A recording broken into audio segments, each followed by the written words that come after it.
Assalamualaikum warahmatullahi wabarakatuh. Alhamdulillahirabbil alamin wal aqibatu lil muttaqin wala udwana illa 'alal zalimin. Asyhadu an la ilaha illallah wahdahu la syarikalah wa asyhadu anna Muhammadan abduhu wa rasuluh. Allahumma shalli wa sallim wa barik ala Muhammad wa ala ali Muhammad kama shallaita wa barakta ala Ibrahim wa ala ali Ibrahim fil alamin innaka Hamidum Majid. Amma ba'du. Bapak-bapak dan ibu-ibu serta jamaah sekalian, rahimani wa rahimakumullah. Alhamdulillah pada malam ini ya kita masih bisa melanjutkan ngaji kitab Shahih Fiqh Sunnah karya saya Abu Malik Kamal bin As-Said Salim hafizahullahu taala. Dan pembahasan kita pada malam ini Bapak Ibu tentang at-takhyiru fit thalaq. At-takhyir fi at-thalaq. Memberikan pilihan kepada istri untuk dicerai. Nah, jadi takhyir fit thalaq itu misalnya si suami mengatakan kepada istrinya, "Wahai istriku, kamu mau tetap bersamaku atau kamu mau cerai?" Nah, itu namanya at-takhyir ya. Atau kamu terserah kamu lah, anti mukhayyarah. Imma an tatrukil amal kharijal baiti masalan au tufarikuni. Istriku, kamu tinggalkan kerja, kamu enggak usah kerja, atau kamu tetap bekerja tapi engkau cerai denganku. Nah misalnya ya, jadi si suami menawarkan kepada istrinya, kalau kamu ingin tetap kerja silakan tapi kita cerai. Kalau kamu ingin tetap bersamaku maka kamu enggak usah kerja, di rumah saja. Nah ini namanya at-takhyir ya. Bagaimana hukumnya? Falaha an takhtara ma tasya. Maka terserah si perempuan itu. Apakah dia memilih suaminya atau memilih tetap bekerja di luar rumah? Hukumnya terserah. Maunya si wanita itu apa? Nah, karena suaminya memberikan kebebasan untuk memilih. Kalau dia memilih, ya udah deh kalau begitu aku tetap ingin bersamamu. Kalau gitu berarti aku nggak usah kerja. Ya, oke silahkan. Kalau kamu mau tetap bersamaku berhenti kerja, nggak usah kerja. Tapi kalau si perempuan tadi mengatakan, oh kalau begitu baiklah, saya milih tetap bekerja, jadi kita cerai saja. Ya, terjadi perceraian, gitu. Terjadi perceraian. Mungkin nggak Bapak Ibu dalam kehidupan sehari-hari itu terjadi? Sangat mungkin, sangat mungkin. Ya ada teman saya isinya dosen padahal, isinya dosen di salah satu kampus negeri di Jogja ya. Ketika menikah suaminya menyuruh isinya untuk sudah kamu berhenti saja dari PNS loh, PNS, dosen PNS. Nah, akhirnya isinya berhenti dari ya, status dia sebagai dosen di salah satu perguruan tinggi negeri di Jogja ya. Padahal mungkin itu dulu susah dapatnya. Tapi karena suaminya tidak menghendaki istrinya kerja, ya akhirnya dia lebih memilih hidup bersama suami dan meninggalkan pekerjaannya sebagai dosen PNS. Nah ini, jadi terserah. Dasarnya Bapak Ibu ada dalam Al-Quran surah Al-Ahzab ayat 28 sampai 29. Nabi pernah memberikan pilihan kepada istri-istri beliau. Yang kala itu istri beliau ada 9 orang. Maka diabadikan di dalam surah Al-Ahzab ayat 28 29. Allah Ta'ala berfirman, "Ya ayyuhan nabiyyu, wahai nabi, kulli azwajika, katakanlah kepada istri-istrimu, in kuntunna turidnal hayatad dunya wa zinataha, jika kalian menginginkan kehidupan dunia dan perhiasannya, fata'alain, maka kemarilah, ummatikunna wa usarrihkunna sarahan jamila. Nah, aku akan berikan kepada kalian dan aku akan ceraikan kalian dengan cara yang bagus. Perpisahan yang bagus. Usarrihkunna sarahan jamila. Jika memang kalian mau memilih kehidupan dunia. Tapi wa in kuntunna turidnallaha wa rasulahu. Jika kalian menginginkan Allah dan Rasulnya wad darul akhirah dan menginginkan ya kenikmatan hidup di akhirat, fa innallaha a'adda lil muhsinati minkunna ajran 'azima. Maka sesungguhnya Allah telah menyiapkan bagi wanita-wanita yang baik di antara kalian pahala yang besar. Nah, jadi Nabi memberikan pilihan kepada istri-istri beliau yang waktu itu ada 9 orang. Nah, yaitu siapa? Aisyah, Hafsah, Ummu Habibah, Saudah bintu Jam'ah, Ummu Salamah, Safiyah bintu Huyai, Maimunah bintu Al-Haris, Zainab bintu Jahash, wa Zuwairiyah bintu Al-Haris radhiyallahu anhunna. Diberikan pilihan. Nah, jadi takhyirun Nabi sallallahu alaihi wasallam li azwajihi kama satati al ahadits bidzalika. Ya. Nabi memberikan pilihan kepada isi-isinya, mau cerai atau tetap bertahan. Nah, maka kalau hanya sekedar memberikan pilihan dari suami, ini tidak dihitung talak inda jamahiri al ulama. Jadi kalau ada si suami mengatakan kepada istrinya, ya misalnya, Bu, kamu mau tetap bersamaku, ya, atau kamu mau cerai? Kalau kamu tidak ridho dengan gajiku yang sekian ini, misalnya, kamu memilih cerai, monggo silahkan. Gitu. Memang penghasilanku cuman sementara ini segini. Kalau kamu tidak puas, silahkan. Nah, tapi kalau kamu ridho dengan penghasilanku yang sementara ini seperti ini, ayo kita bangun rumah tangga kita. Nah, itu tidak dihitung cerai. Itu bukan perceraian.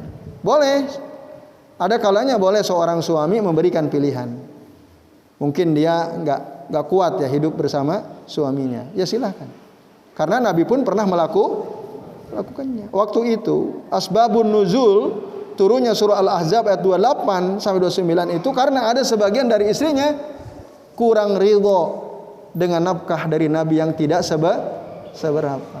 Ingin lebih. Udah, Nabi memberikan pilihan, silahkan.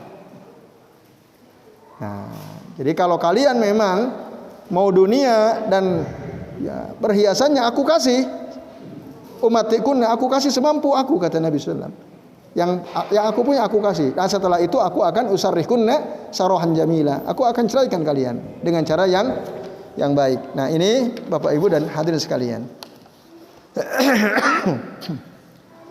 Lalu bagaimana jika si istri pada akhirnya memilih untuk bersama suaminya? Ya sudah, berarti tidak ada perceraian. Nah, karena para istri ya lebih memilih untuk tetap hidup bersama suami. Meskipun mungkin ada yang kurang dari suaminya, ya sudahlah, aku ingin tetap bersamamu mas misalnya.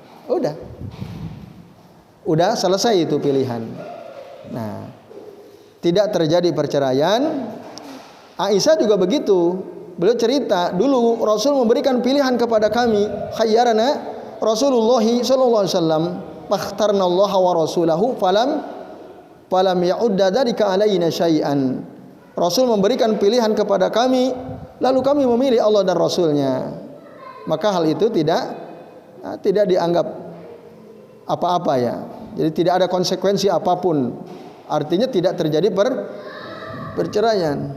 Nah, Masruq pernah berkata, aku bertanya kepada Aisyah anil khiyarah tentang tadi suami memberikan pilihan kepada istrinya. Apa kata Aisyah? Khayyarana an-nabiy sallallahu alaihi wasallam apakah talaqan? Rasul Nabi memberikan pilihan kepada kami, apakah itu talak? Dijawab oleh Masruq, la ubali akhayyartuha wahidah aw mi'ah ba'da an takhtarani. Aku tidak lagi peduli ya. Setelah aku memberikan pilihan baik 1 kali sampai 100 kali, kalau dia tetap memilih aku, maka tidak ada konsekuensi apapun, tidak ada konsekuensi perceraian. Walaupun aku sampai 100 kali. Mungkin suaminya kesel, judak juga sama istrinya gitu ya. Apa-apa cemberut, apa-apa marah gitu. Enggak puas dengan apa yang diberikan oleh suaminya, ya sudah. Misalnya sering suami mengatakan, ya sudah kamu terserah, mau cerai atau enggak. Nah, sampai dia 100 kali mengatakan itu. Kalau istrinya mengatakan aku tetap ingin bersamamu, udah, tidak ada masalah. Nah ini, karena khiyar atau takhyir itu artinya memang tardidu baina syai'ain. Ya, ada keraguan di antara dua pilihan. Kalau dia memilih suami itu dianggap talak, pasti terjadi. Tapi tidak demikian. Nah, ini menunjukkan bahwa kalau dia memilih suami tidak ada perceraian, tapi kalau dia memilih dirinya sendiri, ya sudah mas, kalau memang kamu penghasilanmu tidak bisa naik-naik dari dulu segini terus, ya udah kita cerai aja misalnya. Istrinya bilang begitu. Aku ingin suami yang gajinya 10 juta per bulan. Kamu gajimu cuma sekian ini. Aku milih cerai misalnya. Nah, maka terjadilah perceraian. Tapi sebaliknya kalau dia, ya mas, mohon maaf aku mas, ya aku ridho berapapun penghasilanmu, aku tetap ingin bersamamu. Maka ini artinya al-baqa'u fil ismah. Dia tetap hidup bersama suami. Nah, ini Bapak Ibu dan jamaah sekalian, a'azanillahu wa iyyakum ajmain. Nah, lalu pertanyaannya, jika si istri itu memilih dirinya sendiri, tadi kan ditawarkan oleh suaminya, kamu mau tetap bersamaku atau kamu tetap memilih kerja di luar rumah? Kamu tetap kerja tapi kita pisah, atau kamu berhenti bekerja dan tetap bersamaku? Misalnya istrinya mengatakan, ya sudah mas, aku ingin bertahan kerja gitu, karena aku punya tanggungan orang tuaku, jadi kita cerai saja misalnya. Istrinya mengatakan seperti itu. Nah, ini apakah talak ini 1 kali termasuk talak raj'i atau talak bain, atau dihitung langsung talak 3? Nah, itu konsekuensinya seperti apa? Kalau kita lihat dari hadis Aisyah, menurut ya keterangan dari Syekh Abu Malik Kamal bin As-Sayyid Salim, 2 hadis Aisyah tadi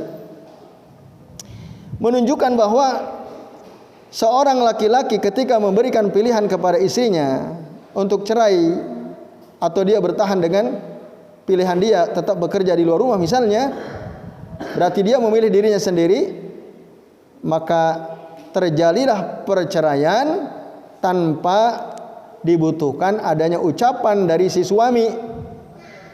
Otomatis terjadi perceraian. Ya udah mas, kalau emang itu yang engkau tawarkan kepadaku, aku milih tetap kerja. Ah, udah terjadi perceraian tanpa si suami mengatakan aku cerai kamu, gitu. Cuma para ulama ya berbeda pendapat tentang apa konsekuensi dari perceraian seperti itu. Nah, sebagian mengatakan terjadi cerai tapi baru talak 1, itu namanya talak raj'i. Ini mazhab Syafi'i wa Ahmad wa Umar ibnu Mas'ud, Aisyah, Jabir, Abdullah dan Abdullah bin Amr dan lainnya. Yang kedua, konsekuensi itu berarti terjadi talak bain yang tidak boleh lagi rujuk. Ini mazhab Abu Hanifah dan Ibnu Subrumah mengatakan demikian. Jadi kalau istrinya bilang begitu, ya udah mas, aku milih tetap kerja di luar, berarti kita cerai. Udah, talak bain, nggak bisa kembali. Nah, sementara yang terakhir, apabila itu terjadi taqa'u salasan fil madkhul biha, terjadi talak 3 sekaligus. Ya, jika yang melakukan hal itu adalah wanita yang sudah digauli oleh suaminya, sudah digauli, apalagi udah punya anak itu misalnya. Ini mazhab Imam Malik.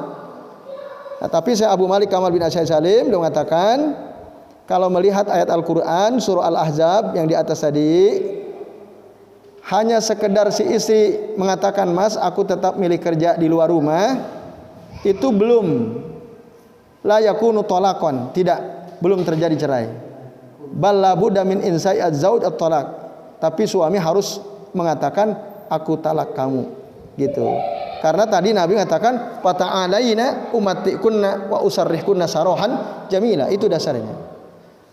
Andai kata istri Nabi memilih dunia dan perhiasannya, Nabi bilang fata'alain, kesini kalian. Ummatikunna wa usarrihkunna sarahan jamila. Jadi aku akan berikan kalian semampu aku dan aku akan ceraikan kalian dengan cara yang baik.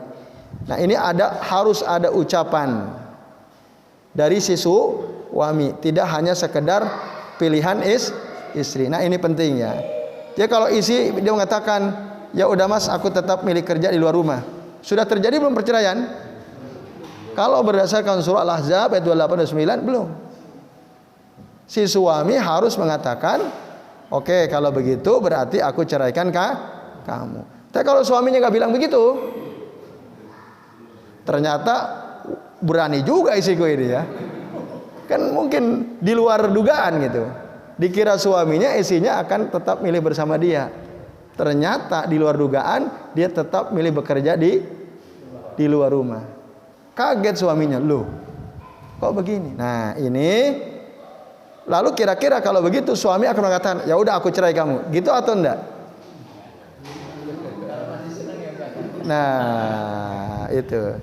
Nah bapak ibu dan jamaah sekalian, nah jadi jika si suami ya sebenarnya hanya ingin menekan supaya istrinya nggak usah kerja gitu ya, hanya ingin menekankan, dia nggak bermaksud mencerai, dia hanya ingin menekankan, udahlah kamu nggak usah kerja gitu. Nah, kalau begini maka akhirnya si istri mengatakan, ya udah Mas, aku milih tetap kerja di luar rumah, tapi suaminya sebenarnya masih ingin tetap hidup bersama. Nah, maka tidak terjadi perceraian. Nah, tadi syaratnya kalau kembali kepada surah Al-Ahzab ayat 28 dan 29 adalah suami menegaskan usarrihkunna sarahan jamila. Nah, ini Bapak Ibu dan jamaah sekalian ya, berkaitan dengan cerai dengan cara pilihan. Suami memberikan pilihan itu. Dan ini sangat mungkin saya kira terjadi dalam kehidupan kita sehari-hari ya. Demikian. Karena sudah Isya, sebelum diakhiri apakah ada yang belum jelas Bapak Ibu? Silakan. Pak Wikan dulu, nanti Pak Nasir ya. Monggo. Saya mau menanyakan kenapa ya talak itu kan kok istilahnya tidak dimudahkan dosa besar? Tidak bisa memudahkan dosa besar. Padahal talak itu kan merupakan prestasi terbesar syaitan. Bahkan ada hadisnya kan, waktu anak buah setan itu ditanya, dia sudah menyuruh manusia untuk berbuat membunuh, zina dan lain-lain, tapi oleh iblis itu bukan apa-apa. Terus ada lagi setan, saya sudah memutuskan pernikahan, misalkan suami dan istrinya, itu prestasi yang paling berhasil. Kenapa kok dia mengalahkan itu yang membunuh dan lain-lain? Kok malah menjadikan itu diperbolehkan, walaupun Allah sudah bahwa pasti memuji. Iya. Kenapa? Ya, baik, terima kasih. Pak Nasir, monggo sekalian. Iya, jadi enggak? Oke.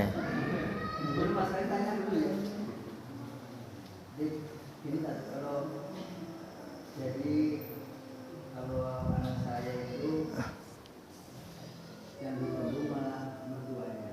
Yang apa? Mertuanya yang dimintai. Ini putri bapak yang saya tidak boleh ajar mereka. Nanti biar saya punya anak itu oleh ibunya sendiri. Iya.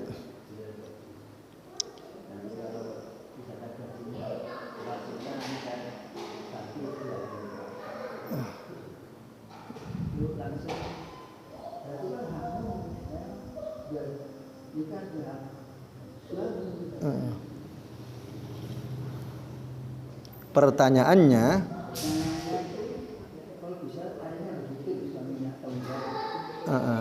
kepada calon mertua.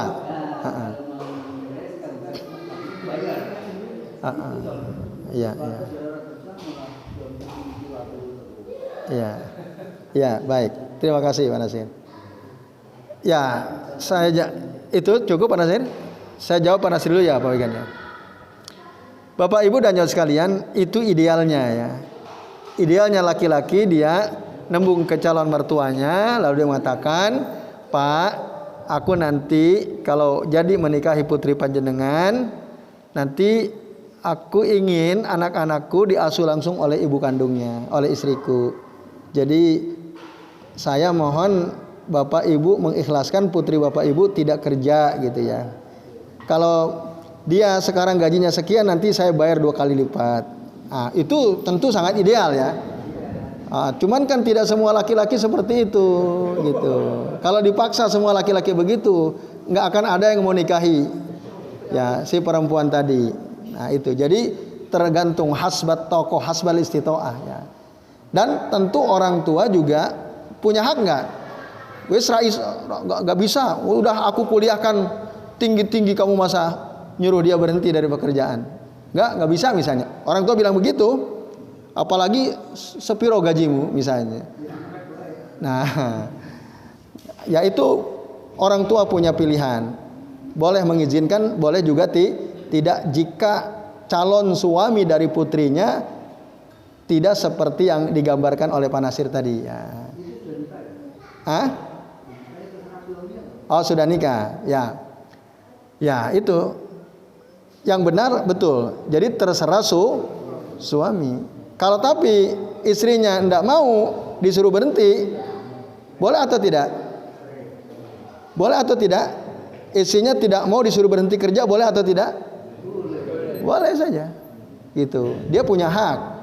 Dalam Islam dibolehkan. Cuma suaminya apakah ketika istrinya tidak manut untuk berhenti kerja, tetap bertahan berumah tangga atau dicerai? Nah, itu tergantung suaminya. Jadi idealnya memang wanita itu di rumah ya, kerja di rumah idealnya ya. Sesuai dengan ya sunnah Rasul SAW ya. Karena tadi bisa fokus mengurus anak. Tapi tidak semua orang mendapatkan kondisi yang ideal ya, tidak semua orang. Nah, Islam tetap membolehkan wanita selama diizinkan oleh suaminya kerja di luar, ya tidak masalah. Jadi itu, wallahu a'lam bishawab. Iya, ya harusnya terserah calon suaminya. Ya mudah-mudahan putri antum segera mendapatkan jodohnya dan suaminya yang gajinya besar ya. Amin ya rabbal alamin. Ya. Oh tidak harus. Ya, yang soleh lah ya. Yang soleh dan tanggung jawab. Jadi itu Pak Nasir. Wallahu a'lam bishawab. Nah, kemudian yang Pak Wikan tadi, Bapak Ibu sekalian, kenapa Nabi menjelaskan bahwa perceraian itu adalah prestasi terbesar syaitan ya. Ketika syaitan mampu memisahkan suami istri, wah itu dianggap prestasi besar ya bagi syaitan. Nah, tapi kok nggak dianggap dosa besar? Nanti dulu. Perceraian itu ada yang dosa besar, ada yang mubah. Cerai itu ada yang hukumnya mubah, ada yang hukumnya bahkan wajib, ada yang hukumnya haram. Cerai itu hukum asalnya boleh, hukum asalnya. Tapi sesuatu yang mubah itu lentur dia. Bisa jadi wajib, bisa jadi haram, bisa jadi makruh. Ada memang hadis abghadul halali ilallahi, ya perkara halal yang paling dibenci oleh Allah Ta'ala adalah at-tolak, adalah perceraian. Tetapi sebagian ulama hadis menilai ini hadisnya tidak sahih. Tapi cerai itu tadi hukumnya halal, hukum asalnya halal. Sesuatu yang halal, sesuatu yang boleh itu lentur. Halal itu sama dengan mubah ya. Kan hukum syariat itu at-taklifi itu ada 5 kan? Ada wajib, ada mandub, ada mubah alias halal, ada makruh, ada haram. Nah, hukum asal talak itu halal. tapi bisa jadi haram. Nah, yang dimaksud oleh hadis Nabi, prestasi terbesar syaitan itu ya bukan pada pada perceraian yang haram.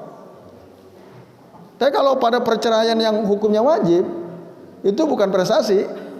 Nah, itu harus diatasi. Misalnya gini, seorang suami punya istri, istrinya itu disuruh sholat susah, disuruh nutup aurat luar biasa susah, menentang terus. Udah gitu berakrab-akrab dengan laki-laki lain, bahkan cipika-cipiki kalau ketemu temannya, bahkan berzina dengan laki-laki lain. Misalnya ketahuan, terbukti, itu wajib diceraikan atau tidak? Wajib. Lalu syaitan berhasil menceraikan, prestasi bukan itu? Bukan, nah gitu, bukan. Jadi prestasi syaitan itu bila mana dia berhasil menceraikan suami istri yang hukum perceraian itu haram. Suaminya soleh, istrinya soleha, masing-masing bertanggung jawab, masing-masing tahu hak dan kewajibannya, kok diceraikan? Nah, ini prestasi hebat syaitan gitu. Hanya gara-gara ribut sedikit, ya soal anak sekolah di SD mana, SD sini, ribut cerai. Nah, ini yang prestasi hebat syaitan. Jadi perlu dirinci ya. Makanya talak itu bukan perbuatan dosa halal, tapi bisa dosa, bahkan bisa wajib dalam keadaan yang tadi itu. Yaitu wallahu a'lam bishawab. Nah, afwan. Baik Bapak Ibu dan sekalian, sementara ini yang bisa kita bahas. Mari kita akhiri kajian kita dengan doa kafaratul majlis. Subhanakallahumma wa bihamdika asyhadu an la ilaha illa anta astaghfiruka wa atubu ilaik. Wa sallallahu ala Muhammadin wa ala alihi wa sahbihi wa baraka wa sallama alaihim ajmain. Billahi taufiq wal hidayah. Wassalamualaikum warahmatullahi wabarakatuh.